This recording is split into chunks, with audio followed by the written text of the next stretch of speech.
അടുത്തിടെയായി കേരളത്തിലെ CPM BJP ക്യാമ്പുകൾ അസ്വസ്ഥരാണ്. ആ അസ്വസ്ഥതയ്ക്ക് പിന്നിലെ കാരണം കോൺഗ്രസ് ആണ്. കഴിഞ്ഞ ഏതാനും തിരഞ്ഞെടുപ്പുകളായി നുണപ്രചരണങ്ങളിലൂടെയും അസത്യങ്ങളിലൂടെയും ഇരു മുന്നണികളും ക്രൈസ്തവ ന്യൂനപക്ഷ വിഭാഗങ്ങളെ കോൺഗ്രസിൽ നിന്നും അകറ്റാൻ ശ്രമിച്ചിരുന്നു. ഇരു മുന്നണികളുടെയും അസത്യ പ്രചരണങ്ങൾ ചെറുതല്ലാത്തൊരു വിഭാഗം ജനങ്ങൾ വിശ്വസിച്ചു തുടങ്ങിയതുമായിരുന്നു. എന്നാൽ ഛത്തീസ്ഗഡിൽ കന്യാസ്ത്രീകളെ അകാരണമായി ജയിലിൽ അടച്ചത് മുതൽ ഇങ്ങോട്ട് സത്യമേതാണ്, കള്ളമേതാണ്, ആരാണ് ശരി, ആരാണ് തെറ്റെന്ന് ഇന്നാട്ടിലെ ക്രൈസ്തവ വിഭാഗത്തിന് കൃത്യമായി മനസ്സിലായിരിക്കുന്നു. പഴയതുപോലെ കോൺഗ്രസിന് പിന്നിൽ ക്രൈസ്തവ വിശ്വാസികൾ ഒരു മനസ്സോടെ അണിചേർന്നാൽ തങ്ങൾ ഇതുവരെ സ്വപ്നം കണ്ട അധികാര കസേരകളെല്ലാം തങ്ങളിൽ നിന്ന് അകന്നു പോകുമെന്ന യാഥാർത്ഥ്യം കേരളത്തിൽ CPM BJP കക്ഷികളെ ഒരുപോലെ തന്നെ നിലവിൽ അലട്ടുന്നുണ്ട്. BJPയുടെ യഥാർത്ഥ മുഖം എന്താണെന്ന് കേരളത്തിന് കൃത്യമായി തന്നെ മനസ്സിലായിരിക്കുന്നു. തങ്ങൾക്കൊപ്പം ആട്ടിൻ തോലണിഞ്ഞു നിന്ന ചെന്നായ്ക്കളായിരുന്നു BJP എന്ന് ക്രിസ്ത്യൻ സമൂഹം ഇതിനോടകം തന്നെ തിരിച്ചറിഞ്ഞിട്ടുണ്ട്. ഛത്തീസ്ഗഡിൽ കന്യാസ്ത്രീകൾക്ക് ജാമ്യം ലഭിച്ചപ്പോൾ കർദിനാൾ ബെസേലിയോസ് ക്ലിമീസ് ബാവ പറഞ്ഞത് സഭയ്ക്ക് തിരിച്ചറിവ് ലഭിച്ചു, BJPയോടുള്ള സമീപനത്തിൽ ഇത് മാനദണ്ഡമായിരിക്കുമെന്നാണ്. BJP എന്താണെന്ന് ഇവിടുത്തെ ക്രിസ്ത്യൻ സമൂഹം കൃത്യമായി മനസ്സിലാക്കിയെന്ന് അടയാളപ്പെടുത്തുന്നതാണ് പിതാവിന്റെ ഈ വാക്കുകൾ.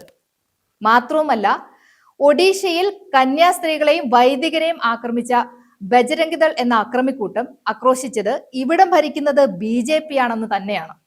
BJPയുടെ ഭരണത്തിൽ ക്രൈസ്തവ ന്യൂനപക്ഷങ്ങളുടെ ജീവിതം എന്തായിരിക്കുമെന്ന് നമുക്ക് ചുറ്റും നടക്കുന്ന സംഭവങ്ങൾ കൊണ്ട് തന്നെ മനസ്സിലാക്കേണ്ടവരെല്ലാം മനസ്സിലാക്കിയിട്ടുണ്ട്. തങ്ങൾ അണിഞ്ഞുകൊണ്ടിരിക്കുന്ന മുഖംമൂടിയിൽ ഇനിയും കേരളത്തിൽ തുടരാനാവില്ല എന്ന തിരിച്ചറിവ് മറ്റാരെക്കാളും നന്നായി BJPക്കുണ്ട്.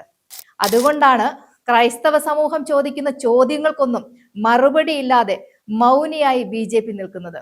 ഇനി CPMലേക്ക് വന്ന അവരെ അലട്ടുന്നത് ക്രൈസ്തവ വിശ്വാസികൾ കോൺഗ്രസിനെ പഴയതിനേക്കാളും കൂടുതൽ വിശ്വസിക്കാൻ തുടങ്ങിയതാണ്. മധ്യ കേരളത്തിൽ ഇത്തവണ തങ്ങൾക്ക് നിലം തൊടാൻ പോലും ആവില്ലെന്ന് CPMനും ബോധ്യപ്പെട്ടിട്ടുണ്ട്. എന്തൊക്കെ പറഞ്ഞ് ഈ സാഹചര്യത്തിന് മാറ്റം കൊണ്ടുവരാൻ ശ്രമിച്ചാലും അത് വിലപ്പോവില്ല എന്ന തിരിച്ചറിവും CPMനുണ്ട്. കോൺഗ്രസിന് ക്രിസ്ത്യൻ സമൂഹത്തോടും മതേതര ഇന്ത്യയോടുമുള്ള ആത്മാർത്ഥത ഈ നാട് അനുഭവിച്ചറിഞ്ഞു എന്ന കാരണം തന്നെയാണ് CPMനെ ഭയപ്പെടുത്തുന്നത്. ഛത്തീസ്ഗഡിലെ കന്യാസ്ത്രീകളുടെ മോചനത്തിനായി മുമ്പിൽ നിന്നതും പോരാട്ടം നയിച്ചതും കോൺഗ്രസ് ആണ് എന്നത് ഈ നാട് മുഴുവൻ കണ്ടതാണ്.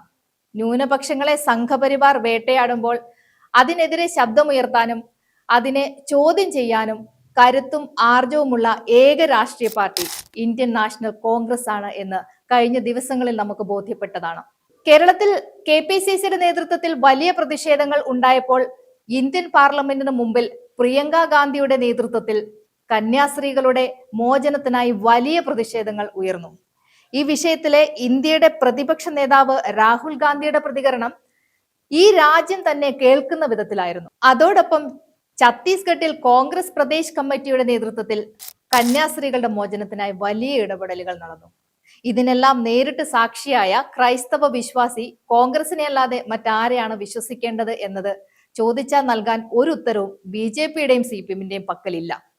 ജാമ്യം കിട്ടിയ നിമിഷം റോജി ജോൺ MLA കെട്ടിപ്പിടിച്ചുകൊണ്ട് കന്യാസ്ത്രീയുടെ സഹോദരൻ കേരളത്തോട് പറഞ്ഞത് ഇദ്ദേഹം MLA അല്ല, എന്റെ സഹോദരനാണെന്നാണ്.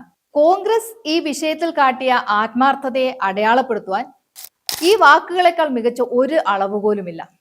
തങ്ങൾക്കൊരു പ്രശ്നം വരുമ്പോൾ സ്വന്തം വീട്ടിലെ പ്രശ്നമായി കണ്ട് ഒപ്പം നിൽക്കുന്ന നീതിക്ക് വേണ്ടി പോരാട്ടം നയിക്കുന്ന ഒരു പ്രസ്ഥാനത്തെ അല്ലാതെ മറ്റാരെയാണ് ഈ ജനത ചേർത്ത് പിടിക്കുക? പലപ്പോഴായി ക്രൈസ്തവ സമൂഹത്തെ മോശക്കാരാക്കി വെള്ളാപ്പള്ളി നടേശൻ പ്രസംഗിച്ചപ്പോഴൊക്കെയും CPM മൗനത്തിലായിരുന്നു. വെള്ളാപ്പള്ളി നടേശന്റെ വർഗീയ പരാമർശങ്ങളിൽ പ്രതികരിച്ചതും പ്രതിഷേധിച്ചതും കോൺഗ്രസ് മാത്രമായിരുന്നു. ഇത്തരത്തിൽ വെറുപ്പ് മാത്രം പ്രചരിപ്പിക്കുന്ന വെള്ളാപ്പള്ളി നടേശനെ ചേർത്ത് പിടിക്കുന്ന CPMനോടും സർക്കാരിനോടും ക്രൈസ്തവ സമൂഹത്തിന് അകൽച്ച തോന്നുക എന്നത് വളരെ സ്വാഭാവികമായ ഒരു കാര്യം മാത്രമാണ്. ഒരു ഭാഗത്ത് ന്യൂനപക്ഷ വേട്ടയ്ക്കെതിരെ പ്രതിഷേധിക്കുന്ന ഇന്ത്യൻ മതനിരപേക്ഷതയ്ക്ക് വേണ്ടി നിലകൊള്ളുന്ന കോൺഗ്രസ്, മറുവശത്ത് അധികാരമുള്ളിടത്ത് എല്ലാം ക്രൈസ്തവരെ വേട്ടയാടുന്ന BJPയും വോട്ട് ബാങ്ക് മാത്രം ലക്ഷ്യം കണ്ട് ക്രൈസ്തവ വിഭാഗത്തോട് സ്നേഹം കാണിക്കുന്ന CPMഉം. ഇത്തരമൊരു സാഹചര്യത്തിൽ ഒരിക്കലും ക്രൈസ്തവ സമൂഹം തങ്ങൾക്കൊപ്പം നിൽക്കില്ല എന്ന തിരിച്ചറിവ് LDF NDA മുന്നണികൾക്ക് ഇതിനോടകം തന്നെ വന്നു കഴിഞ്ഞിട്ടുണ്ട്. അതിനൊപ്പം വഖഫ് വിഷയങ്ങളിലെ കേന്ദ്ര കേരള സർക്കാരുകളുടെ ഒളിച്ചുകളിയും കൂടി ക്രൈസ്തവ വിഭാഗങ്ങൾക്കിടയിൽ ചർച്ചയാവുന്ന സാഹചര്യത്തിൽ എന്തു ചെയ്യണമെന്നറിയാതെ നിൽക്കുകയാണ് CPM-ഉം BJP-യും. കോൺഗ്രസിനെ സംബന്ധിച്ചിടത്തോളം ഒടുവിലെങ്കിലും സത്യം ജനങ്ങൾക്ക് ബോധ്യപ്പെട്ടു എന്ന ആശ്വാസമാണ്. കേരളത്തിന്റെ ബോർഡർ കഴിഞ്ഞാൽ BJP എന്താണ് എന്നും ന്യൂനപക്ഷങ്ങളോടുള്ള അവരുടെ സമീപനം എന്താണെന്നും കേരളത്തിന് ബോധ്യപ്പെടുത്തി കൊടുക്കാൻ കോൺഗ്രസിന് കഴിഞ്ഞു. ഛത്തീസ്ഗഡ് BJP കന്യാസ്ത്രീ വിഷയത്തിൽ കോൺഗ്രസിനെതിരെ വർഗീയ കാർട്ടൂണുകൾ പ്രചരിപ്പിച്ചപ്പോൾ പോലും തങ്ങളുടെ പോരാട്ടത്തിൽ നിന്ന് ഒരടി പിന്മാറാതെ നീതിയുടെ പക്ഷത്ത് നിന്ന കോൺഗ്രസിന്റെ നിലപാട് പ്രശംസനീയമാണ്. നിലപാടിൽ വെള്ളം ചേർക്കാതെ സത്യത്തിന്റെ പക്ഷത്ത് നിലകൊണ്ടു എന്നത് തന്നെയാണ് ഈ വിഷയത്തിൽ കോൺഗ്രസിന്റെ ഏറ്റവും വലിയ വിജയം.